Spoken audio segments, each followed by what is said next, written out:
Good morning student. हमने अपने last class में चैप्टर नंबर 2 रीड किया था। चैप्टर नंबर 2 के क्वेश्चन आंसर्स किए थे, कंप्लीट भी किया था। मेहनत की कमाई, आपको उस चैप्टर के बारे में बहुत अच्छा मॉरल भी मिला होगा। आपकी डेली यूजेस की लाइफ में आपको अपनाना चाहिए उसे, और हमें उस पर अमल भी करना चाहिए कि हमारी जो मेहनत की कमाई है हमें वही काम आती है। ठीक है, अब हमें थर्ड चैप्टर पे आते हैं, अपनी वस्तु। थर्ड चैप्टर कौन सा है? अपनी वस्तु। और जो सेकंड चैप्टर मैंने आपको पढ़ाया था, मेहनत की कमाई, आपने उसकी क्वेश्चन आंसर्स और उसके कठिन शब्दार्थ अपनी कॉपी में ज़रूर किए होंगे। ऐसे ही आप हर सब्जेक्ट्स में इक्वली काम कर रहे होंगे, सेम टू सेम जो हम आपको सेंड करते हैं वो आपने किया होगा। अब हम आते हैं अपने थर्ड चैप्टर पे। थर्ड चैप्टर का नेम क्या है? अपनी वस्तु। क्या नेम है? अपनी वस्तु। इसमें ये दिया हुआ है कि कोई किसी की वस्तु लेकर जाता है या नहीं आता है, वो खाली हाथ आता है, खाली हाथ जाता है। भगवान के ऊपर होता है, जो भी हमको दिया जाता है, जो भी हमें मिलता है, हमें उसमें ही संतुष्ट रहना चाहिए।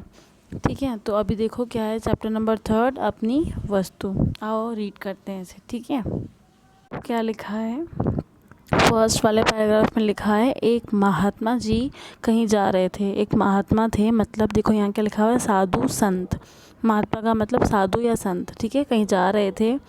मार्ग में उन्हें एक स्थान पर दो व्यक्ति ऊंची आवाज़ में बोलते सुनाई पड़े।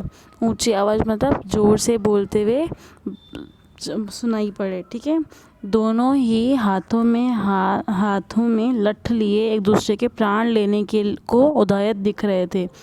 दोनों ही क्या कर रहे थे? लड़ाई झगड़ा कर रहे थे। आवाज़ मतलब ध्वनि और लठ मतलब डंडा और एक दूसरे से प्राण लेने के उदायत दिखाई देते हैं।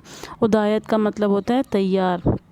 एक महात्मा जा रहे थे कहीं, मतलब साधु या संत कहीं जा रहे थे, तो मार्ग में उन्होंने क्या देखा? एक स्थान पर ये देखा कि दो व्यक्ति क्या कर रहे थे? ऊंची आवाज़ में बात कर रहे थे, लड़ाई झगड़े कर रहे थे, और उनके हाथ में लठ थी। यहाँ तक कि वो एक दूसरे के प्राण लेने को भी उदयत थे, मतलब तैयार थे। एक कहता है, ये भूमि मेरी है, इसका स्वामी मैं हूँ, मतलब इसका मालिक मैं हूँ। स्वामी मतलब मालिक। एक बोलता है कि भूमि मतलब ज़मीन, वो बोलता है कि ये ज़मीन मेरी है, इसका स्वामी मैं हूँ। जबकि दूसरा वाला जो आदमी था वो बोलता है, नहीं, ये भूमि मेरी है, मैं इसका मालिक हूँ। एक तो था जो अपनी भूमि बता रहा था और एक था जो अपनी भूमि बता रहा था। ठीक है, दोनों इसी बात पर लड़ पड़े। अब देखो क्या होता है, इसमें लिखा है, उस भूमि पर अपना अपना स्वामित्व जताने के लिए दोनों ही क्रोध में लाल पीले हो रहे थे। मतलब एक बोल रहा था कि मेरी ज़मीन है, दूसरा बोल रहा था नहीं मेरी ज़मीन है। इस बात पे दोनों जनों को बहुत गुस्सा आ गया और लाल पीले हो गए। लाल पीले का मतलब होता है क्रोधित हो जाना। क्रोधित होकर एक दूसरे से लड़ाई करने लगे। ठीक है, अपने अपने पक्ष पर दलीलें दे रहे थे। दलीलें मतलब तर्क दे रहे थे, वो ओपिनियन सामने रख रहे थे। वो बोल रहा था नहीं ये मेरी ज़मीन है, पापा ने मेरे नाम की थी, ऐसे करके बता रहे थे। तो दूसरा अपना दलील रख रहा था। दलील मतलब अपना पक्ष रख रहा था, अपना तर्क रख रहा था। अब देखो सेकंड वाले पैराग्राफ में आते हैं। सेकंड वाले पैराग्राफ में देखो क्या दिया हुआ है, संत महात्मा तो स्वभाव से ही दयालु एवं परोपकारी होते हैं। जो महात्मा थे ना, मतलब संत, कौन? साधु संत जो होते हैं वो क्या होते हैं? दयालु होते हैं। दयालु मतलब उनको हर किसी पे बहुत दया आ जाती है, दूसरों का भला करते हैं। ठीक है, और परोपकारी मतलब दूसरों का भला करने वाले। सदैव सबका भला ही चाहते हैं। कौन? साधु संत। साधु संत जो होते हैं सदैव सबका भला ही चाहते हैं। उन्होंने मन ही मन में विचार किया कि ये दोनों लड़ाई झगड़ा करके व्यर्थ ही उसके अपने प्राण गंवाने पर तुले हुए हैं। मतलब वो महात्मा खड़े खड़े सोच रहे थे कि ये क्या है, ये दोनों तो लड़ाई कर करके एक दूसरे के प्राण लेने पर उतारू हो गए हैं। मतलब ये तो लड़ झगड़ के खुद की ही प्राण गंवा रहे हैं। ठीक है, एक दूसरे के प्राण गंवाने में लगे हुए हैं, अपने प्राण गंवाने में लगे हुए हैं। अतएव का मतलब क्या होता है? इसलिए। ठीक है, देखो यहाँ लिखा हुआ है इसलिए। अतएव इन्हें समझा बुझाकर शांत करने और इनका आपस में समझौता कराने का प्रयास करना चाहिए। अब महात्मा था, क्या था? दयालु था, परोपकारी था। तो सोचा कि दोनों लड़ रहे हैं तो इन दोनों का क्या करें? समझा बुझाकर इनको समझौता करवाते हैं। समझौता मतलब इन दोनों की बात करवाते एक दूसरे से कि बैठकर आराम से शांति से बैठकर बात करें। पर ऐसा नहीं हुआ, वो दोनों तो और लड़ने झगड़ने लगे और ज़ोर से बात करने लगे, ऊंची ध्वनि में बात करने लगे। दोनों ने अपने हाथ में लठ ले ली और एक दूसरे के प्राण लेने के लिए तैयार हो गए। ठीक है, तो अतः ये समझा बुझा कर शांत करने और इनका आपस में समझौता कराने का प्रयास करना चाहिए। मतलब वो महात्मा जो थे वो चाहते थे कि इन दोनों को समझा बुझा कर प्रयास करना चाहिए, समझौता कर लेंगे एक दूसरे में और बात यहीं थम जाएगी। ठीक है, अब देखो क्या हुआ। यह सोचकर वे निकट गए मतलब उन दोनों के निकट गए, मतलब उन दोनों भाइयों के निकट गए, उन दो व्यक्तियों के निकट गए मतलब पास में गए, निकट मतलब पास में। उन्हें संबोधित किया, संबोधित मतलब बुलाना। क्या बोलते हैं, हे भाई सुनो, ऐसे बोलते हैं ना, हे भाई सुनो इधर आओ। ऐसे अपन संबोधित करने को क्या बोलते हैं, बुलाते हैं।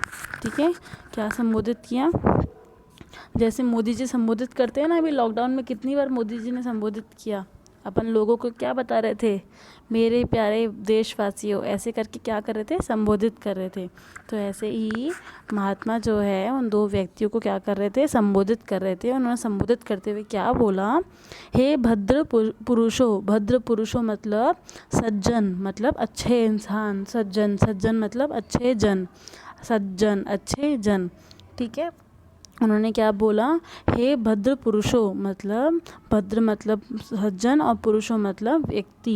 ठीक है, हे सज्जन व्यक्ति, तुम लोग कौन हो और आपस में झगड़ा क्यों कर रहे हो। ये कौन पूछ रहा है, महात्मा पूछ रहा है कि तुम लोग हो कौन और आपस में झगड़ा क्यों कर रहे हो। ठीक है, ये कौन पूछ रहा है, महात्मा जी पूछ रहे हैं। किससे, उन दो व्यक्तियों से जो दो व्यक्ति लड़ाई कर रहे थे कि तुम लोग हो कौन, आखिर इतना लड़ाई क्यों कर रहे हो, इतना क्या बात हो गई जो प्राण पर उतारू हो गए हो, अपने एक दूसरे के प्राण लेने के लिए उतारू हो गए हो। ठीक है, अब आते हैं नेक्स्ट पेज पे। देखो थर्ड पैराग्राफ में क्या लिखा हुआ है। थर्ड पैराग्राफ है, महात्मा जी देखकर उनमें से एक व्यक्ति बोला।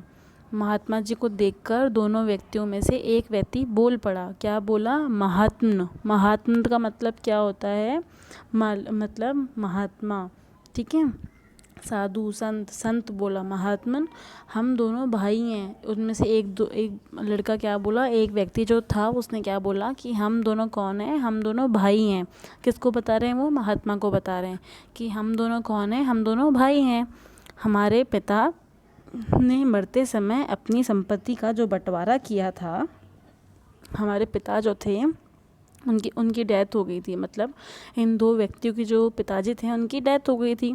तो इसमें लिखा है, हमारे पिता ने मरते समय अपनी संपत्ति का जो बंटवारा किया था उसके अनुसार इस भूमि का मालिक मैं हूँ। एक व्यक्ति जो आगे आया, एक भाई जो आगे आया, वो महात्मा को बता रहा है कि मेरे पिताजी का जब निधन हो गया था तब उन्होंने संपत्ति को बंटवारा किया था। संपत्ति मतलब घर बार, इन दुकान जायदाद, इन सब का क्या किया था, बंटवारा किया था। ठीक है, तो उसके अनुसार उन्होंने मुझे मालिक ठहराया था, मतलब उनके जाने के बाद मालिक मैं हूँ।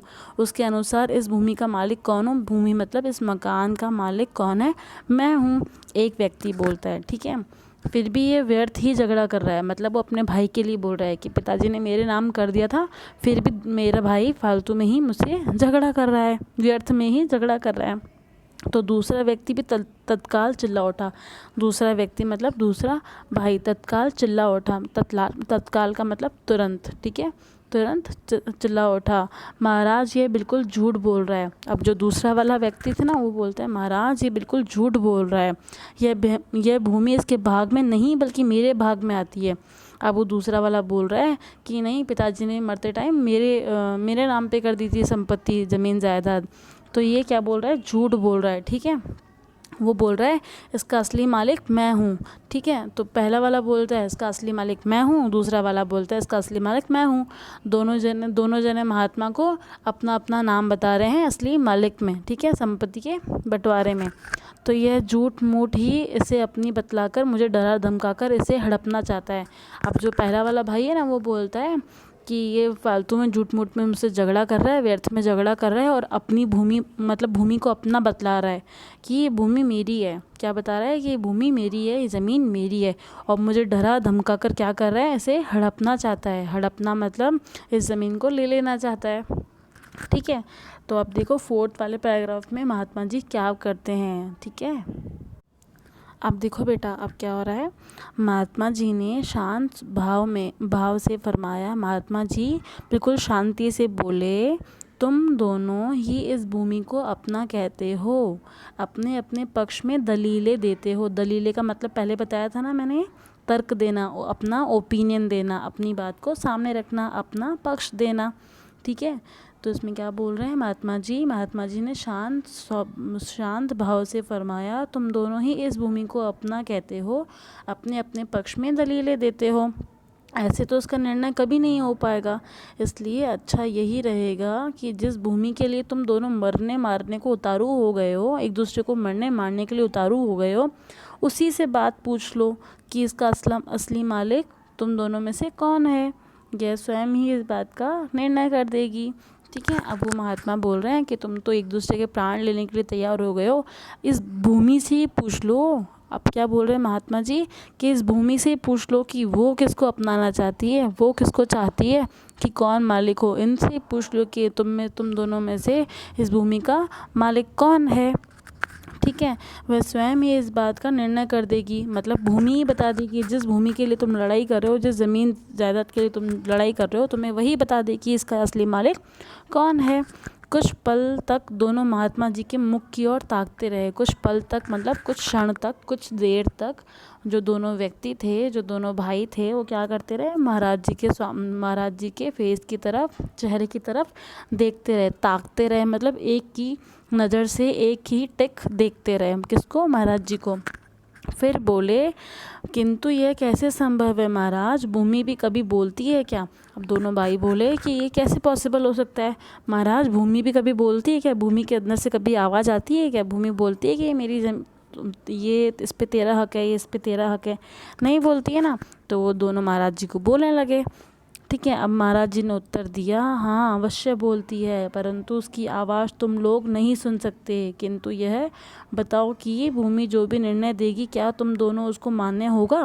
अब वो महाराज जी बोल रहे हैं कि हाँ ज़रूर बोलती है, क्यों नहीं बोलती, यही तुम्हें बताएगी कि ये किसकी भूमि है, किसकी भूमि नहीं है। अब तुम लोगों को आवाज़ सुन नहीं सकते, तुम लोग तो आवाज़ सुनते नहीं हो। ठीक है, तो अब पर मुझे ये बताओ, अगर भूमि में से आवाज़ आ गई, भूमि में से अगर बोल दिया, तो बोल रहे हैं कि अगर मान लो अगर ये भूमि में से आवाज़ आ भी गई, ऐसा हो भी गया, तो क्या तुम दोनों मान लोगे? इस बात को मान्य होगा, मान्य मतलब स्वीकार कर लोगे। ठीक है, मान्य मतलब स्वीकार कर लोगे। अगर ये भूमि बोलती है कि ये ज़मीन तेरी है, तेरी नहीं है, तेरी नहीं है, तेरी नहीं है, तेरी है, तो क्या तुम मान लोगे? तुम दोनों इस बात को स्वीकार कर लोगे? फिर क्या तुम झगड़ा छोड़ दोगे? अब देखते हैं आगे क्या होता है। अब देखो ये 5th पैराग्राफ में क्या कह रहे हैं। देखो 5th पैराग्राफ में बोल रहे हैं, दोनों भाई इस बात पर राजी हो गए। महाराज ने बोला ना कि अगर भूमि ने अंदर से आवाज़ दी और तुमको सुनाई दे गई, तो क्या तुम दोनों इस बात को मान लोगे? तो दोनों भाई इस बात को, महाराज की इस बात पे राजी हो गए। ठीक है, तब महाराज जी बोले, मुझे बहुत ज़ोर से भूख लगी है। अब कौन बोले? महाराज, मतलब साधु बोले, संत बोले कि मुझे तो बहुत ज़ोर से भूख लगी है, पहले मुझे भोजन कराओ। क्या बोले? पहले मुझे भोजन कराओ। ठीक है, साधु जी बोलते हैं कि किसको बोलते हैं? दोनों भाइयों को बोलते हैं कि अब तो मुझे बहुत ज़ोर से भूख लगी है, पहले तुम दोनों मुझे भोजन कराओ। तो वे बोले, भूमि का निर्णय हो जाए फिर आपको डट कर खाना खिलाएंगे। ठीक है, कौन बोलते हैं? दोनों भाई बोलते हैं कि पहले भूमि का निर्णय हो जाए, मतलब डिसाइड हो जाए कि भूमि किसकी है, ज़मीन किसकी है, उसके बाद हम आपको डट कर खाना खिलाएंगे स्वामी जी। कौन बोल रहा है? दोनों भाई बोल रहे हैं, स्वामी को मतलब महाराज को, संत को बोल रहे हैं। ठीक है, महाराज जी ने कहा, भूमि का निर्णय तो हो ही जाएगा, वह कहीं भागी थोड़ा ना जा रही है, पहले भोजन हो जाए ताकि मन और मस्तिष्क कुछ ठिकाने आ जाए। पहले बोलते हैं ना, पहले पेट पूजा फिर काम दूजा, तो वही बात महाराज जी बोल रहे हैं। महाराज जी क्या बोल रहे हैं? भूमि का निर्णय तो हो ही जाएगा, वो थोड़ा ना भागी जा रही है। अब ज़मीन के पैर तो होते हैं नहीं कि वो भाग कर चली जाएगी। ठीक है। तो महाराज क्या बोल रहे हैं, पहले भोजन हो जाए ताकि मन और मस्तिष्क कुछ ठिकाने आ जाए। खाना खाने के बाद दिमाग चलने लगता है, ठीक है। इसलिए तुम दोनों अपने घर से मेरे लिए भोजन लेकर आ जाओ। कौन बोला, संत बोले, महाराज बोले, इसलिए तुम दोनों अपने घर से भोजन ले आओ, तब तक हम यहीं बैठते हैं। यह कहकर महाराज जी एक पेड़ की छाया में बैठ गए, ठीक है। उन दोनों को क्या बोला, महाराज को, महाराज ने बोला कि आप दोनों जाओ अपने अपने घर से जाकर मेरे लिए भोजन लेकर आ जाओ। मुझे तो बहुत जोर की भूख लगी है। जब मैं खाना खा लूँगा उसके बाद मन मस्तिष्क में कुछ ठिकाने लगने लगेगा, कुछ बात समझ में आने लगेगी। तो तुम दोनों जाकर भोजन ले आओ, तब तक मैं यहीं बैठता हूँ। और यह कहकर महाराज जी कहाँ बैठ गए, स्वामी कहाँ बैठ गए, संत कहाँ बैठ गए, एक पेड़ की छाया के नीचे बैठ गए, ठीक है। कहाँ बैठ गए, पेड़ की छाया के नीचे बैठ गए। तो अब क्या हुआ, अब देखो अब नेक्स्ट सेशन में आपको पैराग्राफ 6 से पढ़ाया जाएगा, ठीक है।